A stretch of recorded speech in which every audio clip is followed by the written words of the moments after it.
everybody, welcome back to my channel. I had every intention of filming this video today during the daylight when the lighting was better, but with kids all day I just couldn't find a nice quiet time to do it. And I want to share quite a few things with you.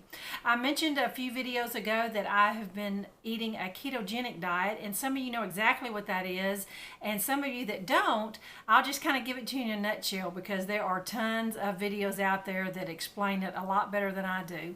But it's basically a low-carb way of eating with some strict perimeters. You take your calories for the day and you divide it into what's called macros. 70% are fat and 25% is protein and 5% are carbs. So it's basically a low carb way of eating. I don't eat any intentional flour, bread products, or sugar, that type of thing. I have been on this since Memorial Day, and it's going on about 45 days now, about almost going on 7 weeks, and I have dropped 15 pounds. And the last time I measured, it was over 6 inches between my torso area and hips and waist and stomach and stuff like that. You know, the first week or so, I dropped 7 pounds real quick, just fluid, and then for the last 6 weeks or so, I'm dropping a pound or more every week. And I tell people that if you have any kind of special diet, it requires effort. You've got to have the food there, whether you're Weight Watchers or whatever you decide to do. If the food is not there and you're not prepared, you are setting yourself up for failure. When I started this ketogenic way of eating, I knew that I would be eating lots of vegetables and things, and I just came across some things that is absolutely not necessary to eat this way, but I found that they were very helpful, and there's a few things that I hadn't even taken out of the package in a few weeks, so that tells you right there how important they are. However, I'm really looking forward to using them in the future to make some of my ketogenic meals. I've got about a dozen things here. I'm not going to go in any particular order, but I just thought that some of you may have some of these tucked in a cabinet and you forgot you had, and you could use them, or some neat little gadgets that you didn't even know existed. The first thing I want to talk about is something I picked up at Tuesday morning, and I just love it. Here, I saved the package so you could see it. They're called Food Huggers, and I left the price tag on there. I paid $3.99, and let me show you what they look like. They're little silicone little caps like this, like that. So I can't eat as much of this tomato as I want. This is a way to store your half-used vegetables, and it just fits perfect in there. They come in 2 sizes, and it's also used for like a can. I don't normally use it for a can. I use it for an onion or a tomato normally, but it's also great to seal the top of a soup can. I'm just going to set them down because I got a table full here. All right, the next thing I want to share with you has been around for several years. I got it for a Mother's Day one year for my daughter. It is a Veggie. And some of you may know exactly what this is. You take zucchini and you spiral it into noodles, and they're called Zoodles. So I'm just showing you this to let you know that the Veggie brand, I don't know about the off brands, but the Veggie brand works wonderful. But what I decided to do is upgrade, and I was at Big Lots a few weeks ago and came across, it was called a Veggie Pasta Deluxe. It was $10, focus. Earlier today, I did film this in action and showed you about the feet. And also I failed to mention that the little extra blades has a little storage area right here. So I'm going to insert the little footage here of me using my Veggie Pasta Deluxe. I got it set here on the counter, and it does have little suction feet to where once you get it kind of pushed down, it's not going to go anywhere. It comes with 3 little attachments. This one right here is just a space filler so that when you do turn your vegetable, all it does is slice. This right here is the smaller grater, which makes some thinner Zoodles. And what I have in here now that makes a little bit bigger of the Zoodles. And it's a 2-hand process. On your left hand, you're going to be holding this hand, pushing it to the left, and your right hand, you'll be turning the crank. So I'm just going to set the camera up and kind of show you it in action. And I cut my zucchini in half just because it was quite a long piece, but I'm really happy with how it's cutting.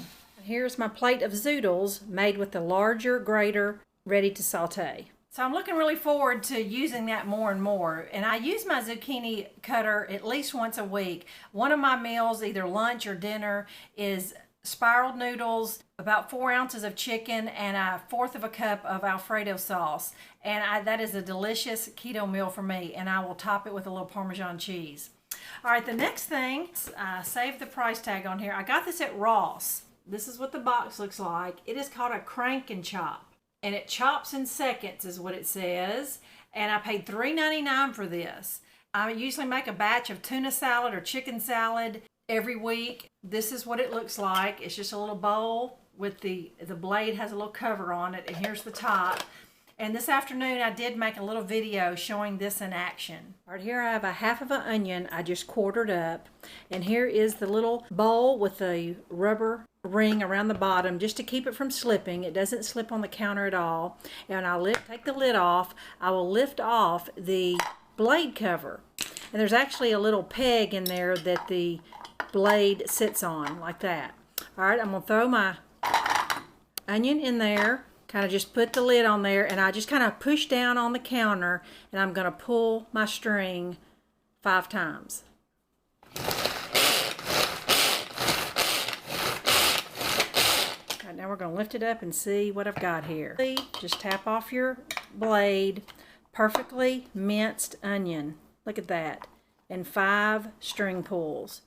So you can see that's a great way to mince up celery and onion and pickles. And what I like about it is it doesn't puree them, because if you use a food processor or even a little electric cutter, it will just turn it to mush. And I like that it just chops it up super fine, perfect for salad. All right, the next thing, it was an upgrade for me, and this was a food scale. You know, usually with any kind of diet plan, you need to measure out your meat, if 4 ounces of chicken or whatever. And this is not a super expensive one. The glare, this is silver. Ozari brand. I picked this up at Walmart. It was about $12 or $13. I've had a digital food scale, but it was just a bigger one, about the size of a notebook. And I just wanted one a little smaller. It also has the feature where you put a plate on there and you hit the button, and then you hit it again and it will zero out the plate, and then you can just put your meat on there, after a couple months. But this is super beneficial in the beginning when you're learning your portion sizes. A big thing for keto breakfast is Bulletproof Coffee. Some of you may have heard that term, and I know it sounds kind of gross when I tell you this, but it's actually just regular coffee. And instead of using creamer, you put a tablespoon of grass-fed butter and a tablespoon of coconut oil. There's lots of different recipes, but that is what I use in mine. I use a very high quality butter. I use the Kerrygold. It's a high quality butter, and it really tastes like a creamer to me. And I saw someone who used this one day. Here's the box, and it's a honey bull milk frother. So when you pour your coffee, it's hot, and you put the 2 tablespoons of the butter and the oil in there. It will melt, but this little battery held frother is just like a little handheld mixer. I did learn that when you pour your coffee, you only fill your cup about halfway full, and then froth it, and then pour the rest of the cup. That is how I have found that it doesn't spill out over the coffee cup. And I got this on eBay, and I also noticed that there's lots of these that look exactly like this, and they have just different names, different packaging, but it's the same exact thing. So I don't know if they've just marketed it different names or what, but the one I got was called Honey Bull milk frother, and I paid about $6 or $7 for it. But here's another alternative. Some of you may already have like a little blender bottle that you do your protein shakes in. Just pour your coffee in this, put your oil and butter in that, and then just shake, shake, shake, and there you go.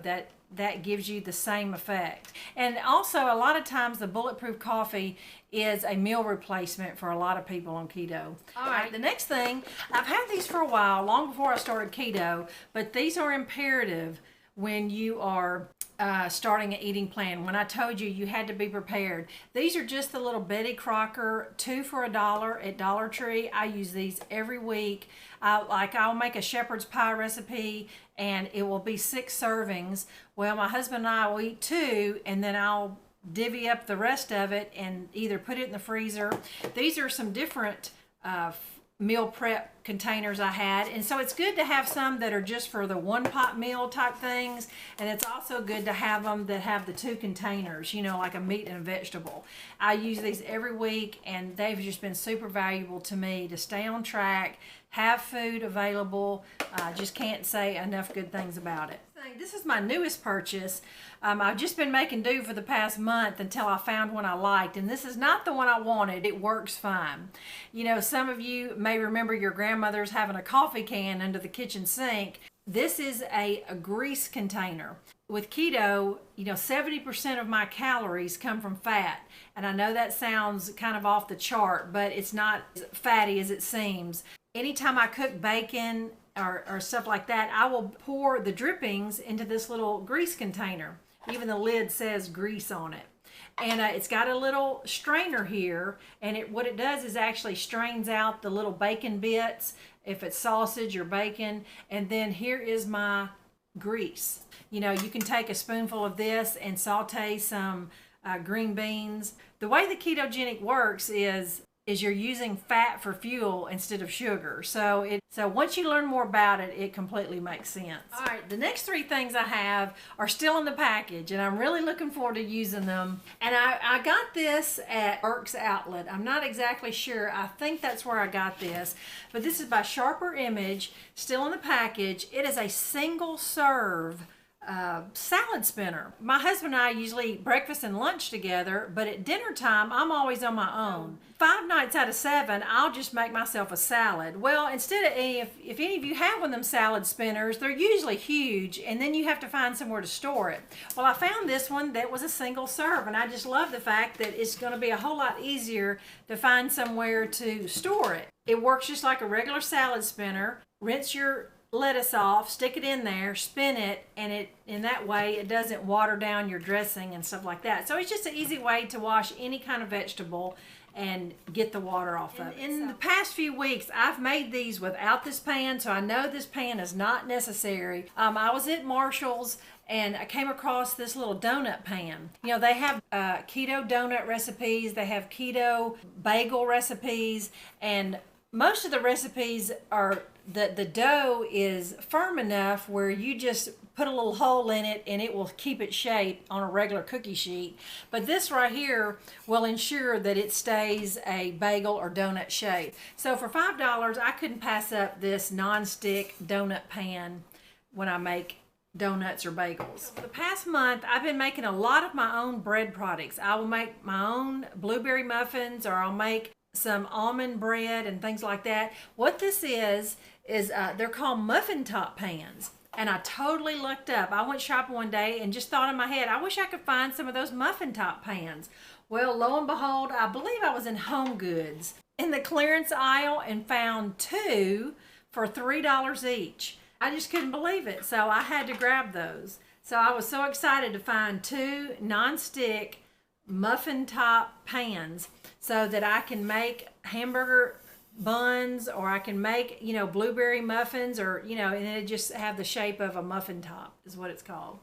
So I hope you enjoyed some of the things that I shared with you. You know, I have really enjoyed using about over half of these products this past month. I tell you, if you don't make yourself a priority and try to be a little creative in some of your meals, it's going to get old super quick. You know, with keto, there's not a lot of convenience foods. I've read and I've heard a lot of people say that keto doesn't have to be difficult, that you keep it simple, and I totally agree with that. You can just eat meat and vegetables. Yeah, as far as me, I get burned out real quick on meat and vegetables. Always looking for little casseroles and things to keep it interesting and just to make it easy on myself when I have food already prepared. So if you're interested in some of those keto related videos, I might try to do one every couple weeks or so to share with you some of the things that I'm eating. because I know there's some channels that have really helped me with some ideas and things that I already had all the ingredients, and so I just whipped it together. So thank you for watching, and I'll see you soon. Bye-bye.